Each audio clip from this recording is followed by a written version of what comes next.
organic, unpredictable, unknown, lovely, beautiful, a sense of fulfillment. This is part of the pleasures of life and not the chores of life.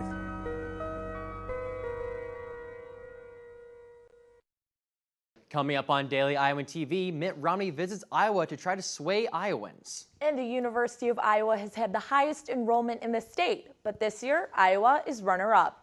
And in sports, Iowa basketball coach Fran McCaffrey speaks out about freshman Kyle Meyer's arrest. That's all coming your way next. Daily Iowan TV starts now.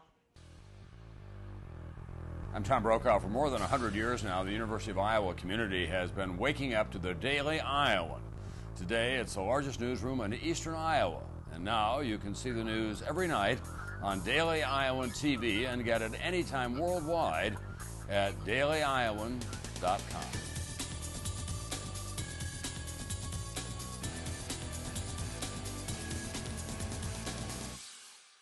Thanks for tuning in to your Wednesday edition of the Daily Iowan. I'm Annie Costable. And I'm Ryan Jones. Republican presidential nominee Mitt Romney campaigned just down the road from the UI in Bettendorf on Wednesday. Daily Iowan TV's Reed Chandler attended the rally held in a small factory to give us the details. Reed? Yeah, guys, behind me is where over 300 people gathered today to hear presidential hopeful Mitt Romney speak. I'm at LeClaire Manufacturing Company here in Bettendorf, Iowa. It's a small business of about 160 employees, and that's the backdrop that Mitt Romney was trying to use today to push a message he's been promoting for a while. You can see the sign behind me that says, "We did build it." It's referencing when Obama said, "You didn't build that on your own," implying that all businesses needed help at some point to get started. Mitt Romney hoped to use that message today to energize his base. We did build it. Mitt Romney's message to a crowded aluminum factory on Wednesday, a message the former governor of Massachusetts hopes can take him all the way to the White House. It is free men and women that drive our economy. Freedom is what makes America work. Romney continued to hit the president on the struggling economy and consistent unemployment rate. He laid out a five-part initiative he believes can restore the economy, which included green energy investment, reforming K-12 education, spending less than the nation takes in, challenging China on unfair trade, and eliminating taxes, including a repeal and replace of the Affordable Care Act. Romney, however, did not give specific plans on these 5 points. You can see what's happening over in Europe. And what's happening over there is that people have spent more than they have taken in year after year after year, borrowed more and more money, made promises they couldn't fulfill, and finally, something which had to end did end. Romney is sure to be back to Iowa as it's a battleground state, and his campaign will hope their message sticks. Reed Chandler, Daily Iowan TV. Come on Daily Iowan TV, see what's replacing a century-old Iowa City structure. And in sports, a preview of the women's soccer team and an interview from an insider perspective. But first, let's go to Rebecca Hager for your weather. Rebecca, how does the weather look like for the next few days? Thanks, guys. It looks like it will be another warm day in the first week of classes. We start the morning with 79 degrees and partly cloudy skies. If you don't have classes, tomorrow afternoon might be a good time to get some sun when the temperature will warm up to 90 degrees with sunny skies. Tomorrow night, expect partly cloudy skies and a high of 84. Looking into your extended forecast, Friday, we will see more sunny skies and a high of 93. On Saturday, the warm weather will continue with another high of 93 degrees. Bring an umbrella on Sunday because there is a 60% chance of rain. Looking into next week, expect highs of 84 both Monday and Tuesday. On Wednesday, get ready for more sunny skies. That is a look at your weather. Back to you at the desk. Iowa is on its way to achieving the goal of becoming the healthiest state in America, but it's not quite there yet. Some troubling findings came up in a 2010 survey. Daily Iowan TV's Christina Targos took a closer look at this problem.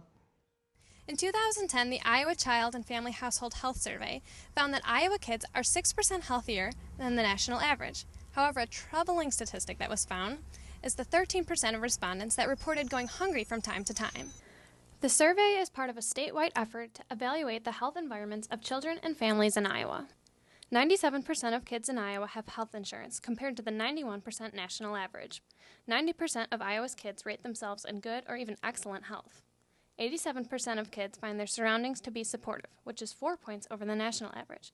And 95% of kids from kindergarten all the way through high school feel safe at school. However, there were 13% of the people surveyed in this that answered that they sometimes go hungry. which is a bigger problem than empty stomachs. Malnutrition can be as little as lacking a single vitamin in your system or lacking meals for days. No matter how severe, they both have a big impact. General symptoms include fatigue, dizziness, and weight loss, and for a child, this could result in problems paying attention in school. If the malnutrition isn't treated, it can even lead to worse complications like illness and physical disability. Christina Targos, Daily Iowan TV.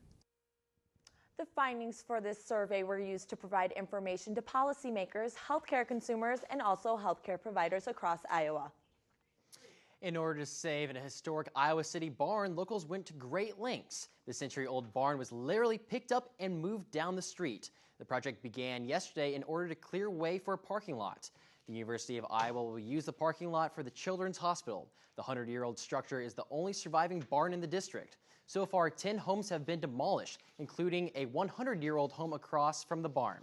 The University of Iowa deemed it not of historic value, but some neighbors felt the historic aspect warranted the move. Well, I think it's nice. It's nice they're at least keeping some of the historical stuff together, but yeah, as long as they're not putting it in my yard, I'm happy. The new developments are taking place on Melrose Avenue. For 3 decades, the University of Iowa has enjoyed the highest enrollment of all the Iowa public universities. However, this school year, Iowa will be runner-up to their in-state rival. Daily Iowan TV's Nick Robertson takes a closer look at the numbers. Every year, the University of Iowa and Iowa State University compete against each other on an athletic playing field, be it football, basketball, or wrestling. Over the years, that rivalry has been fairly back and forth, but there's been one competition that Iowa has thoroughly dominated until this year. The University of Iowa's student enrollment will take second place to Iowa State for the first time in 33 years. Last year, Iowa had over 1,000 more students than Iowa State, but the Cardinal and Gold saw a dramatic spike in 2012, taking their enrollment to over 31,000. Despite that, the University of Iowa admissions office says they are right on track. In 2010, the UI set a goal to reach 4,500 freshmen over 5 years. That goal was met the next year. Since they met their goal, the admissions office says they aren't looking to grow anymore. On the flip side, Iowa State has said they want to continue to increase their student enrollment over the next couple years. So because of these two schools' different plans, the Hawkeye faithful will have to stomach coming in second place to our neighbors out west. Nick Robertson, Daily Iowan TV. Exact numbers have not been released just yet, but the University of Iowa expects to have grown from last year. Recent studies show that most graduating high school students just are not ready for college-level courses. Despite Iowa's overall better-than-average ACT score, ACT studies show that little progress has been made. Only 30% of students scored well enough to be considered ready for college-level courses. These findings have stayed relatively the same in the past 5 years. And now for your Hawkeye Sports Update, let's go to Ian Martin. Thanks, guys, and welcome back to Daily Iowan TV's Fall Sports Preview. Today we head to the pitch to check in on the women's soccer team looking to improve upon an impressive 13-4-3 record from last season. But first, University of Iowa men's basketball coach Fran McCaffrey has broken his silence on freshman Kyle Meyer. The Hawks head man is standing behind the recruit. The Alpharetta, Georgia native was arrested over the weekend in Iowa City for public intoxication. In a statement given to HawksCentral.com, the head coach defended the 6'8" power forward, saying, quote, "He's a really good kid. We will not hear from him anymore on the negative side. I can tell you that," end quote. Earlier this week, the University of Iowa's Athletic Communications Department said that the matter will be handled internally. Some exciting news, though, coming from the men's gymnastics squad. Head coach J.D. Reeve announcing Michael Heredia and Ben Kettleson have joined the Gymhawks coaching staff for the upcoming season. The Black and Gold were one of 12 squads selected to compete at the 2012 National Collegiate Men's Gymnastics Qualifier last season. Reeve told HawkeyeSports.com, quote, "I am very excited to have Benjamin and Michael on the staff. They bring an up-to-date understanding and passion for both the technical and mental aspects that define an NCAA-caliber gymnastics."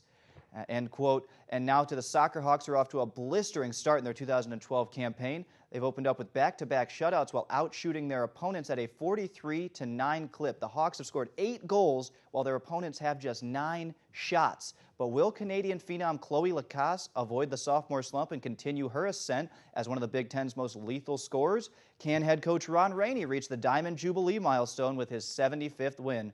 Daily Iowan TV Sports' Alyssa Bergamini has the scoop.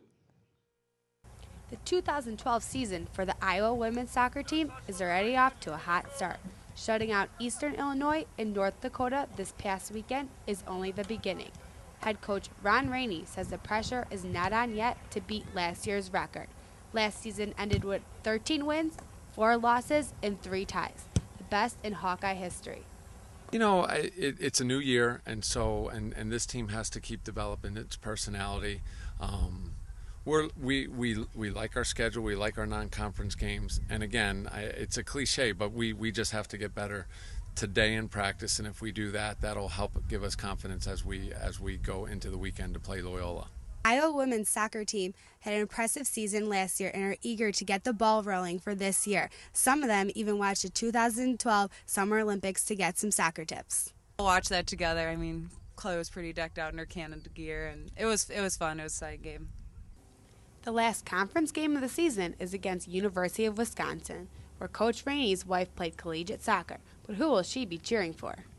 She's a Hawkeye now. She got her master's degree from Iowa, so last school she got a degree from. That's where her allegiances lie. But it's always fun playing Wisconsin. They're a great conference team, and she's a Badger at parts during the year, but definitely she's a Hawkeye for that game. Alyssa Bergamini, Daily Iowan TV Sports. Now standing here with Daily Iowan sports reporter Cody Goodwin. And Cody, the Black and Gold has been picked 6th in the Big Ten's preseason coaches poll. Seniors Dana Dalrymple and Kat Lewis and sophomore Chloe Lacasse each earned a spot on the conference's Players to Watch list. And Cody, after an impressive 2011 season, the Hawkeyes don't seem to be satisfied for 2012. Absolutely not. They're looking to actually do better, and I talked to Allie Adams, another one of the captains on the soccer team, and they said they're actually looking forward to doing a lot better, both within the conference schedule and even in the non-conference schedule. Coach Ron Rainey said they ramped up their non-conference schedule to include a few more NCAA qualifying teams, Army and LIU Brooklyn, which amps up their non-conference schedule some, I believe he said 30 to 40 RPI. Yeah, and both of those teams made the NCAA tournament last season. We just mentioned a couple of the seniors, but that sophomore, Chloe Lacasse, she's probably the key player if the Hawkeyes want to make a big run this year. Absolutely. The key, though, is when the conference schedule hits, she's going to have to keep the hot fire that she's been starting off this year. She already tallied 3 goals for the Hawkeyes, and she's going to have to keep that up. Unlike she did last year in Big Ten play, the numbers kind of went down a little bit, but this year she's going to have to keep it up, and she knows this. So we're going to have to see what happens once the conference schedule comes into play. Trying to avoid the always dreaded sophomore slump. Hawkeyes haven't given up a goal through the first 2 games, and we will see if they can continue that pace throughout the rest of the season. Thank you very much, Cody, and that's all for us here in sports. Back to you guys at the desk. And now let's take a look at what's going on outside of Iowa. It's been 13 years since the West Nile virus arrived on American soil. Officials say this year is by far the largest outbreak since, and over 100 illnesses reported so far, with about half of the cases from Texas alone. Experts say the mild winter, early spring, and very hot summer fostered a breeding ground for mosquitoes that then passed the virus to people. And presidential candidate Mitt Romney could not avoid key differences between himself and running mate Ryan on social issues like abortion today. What was supposed to be a showcase of Romney's economic credentials as he heads to Tampa has shifted to a national debate on abortion and the divide between the GOP hopefuls. Abortion jumped into the forefront of the debates after Representative Todd Atkin of Missouri refused to withdraw his Senate seat after his comments on rape and pregnancy.